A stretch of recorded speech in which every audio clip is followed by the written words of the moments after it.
some man walking around in circles with nothing to do. An extraordinary painter plagued by mental illness, hidden in plain sight. A street person with no studio, no art gallery. Shunned by family, cast out by society. I'm ready to paint, so I wanted everything, but I couldn't get it. I'm just ready to paint. And the woman who saw his soul, dedicated to changing Laga's life. I'm a person full of love, and I want to give love. And he gave me the opportunity of giving him love, and for me, it's a blessing.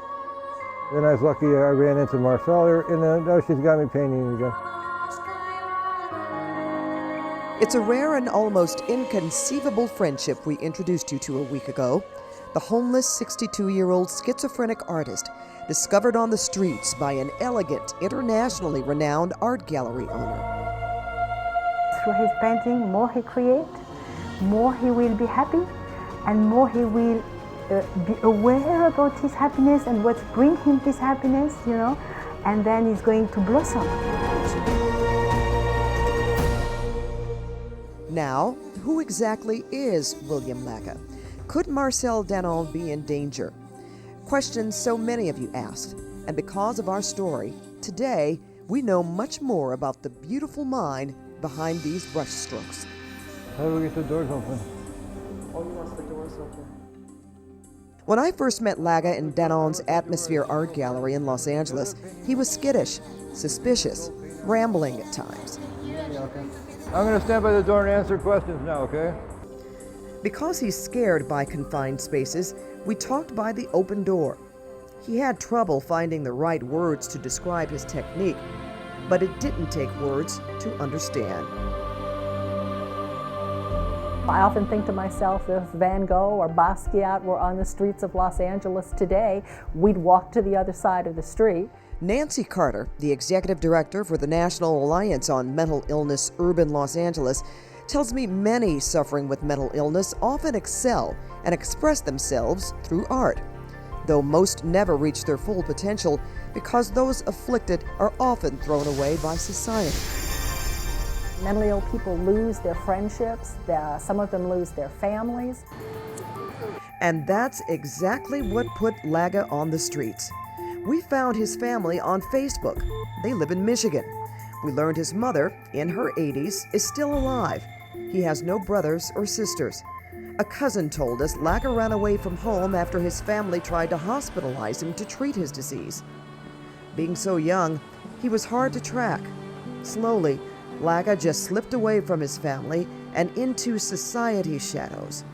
Laga became what he calls a lost boy. If you've been out there on the street too long, and you've been out there just like a lost point. He hasn't seen a doctor in years. He owns only the clothes on his back. He sleeps on benches or in the bushes. He has nowhere to paint, no place to store his works of art. All Laga has is a friend. So we're going to have the studio very soon. Dannan's Mondays with William are the only thing Laga can count on. But is Dannan doing the right thing? Befriending a homeless man knowing nothing more than the canvas he paints. 100%. It's people with hearts that can connect with a person with mental illness, who don't walk to the other side of the street when they see a homeless person, but who want to engage, who want to be a friend. And I've been seeing you for how long now, Kurt? I mean, a long time, right? Yes. And I never, ever knew. My name is Alex Poe. And since our story aired, people are no longer crossing the street to avoid Laga. Instead, they're stopping to meet him, treating him like a person. It's a great human being.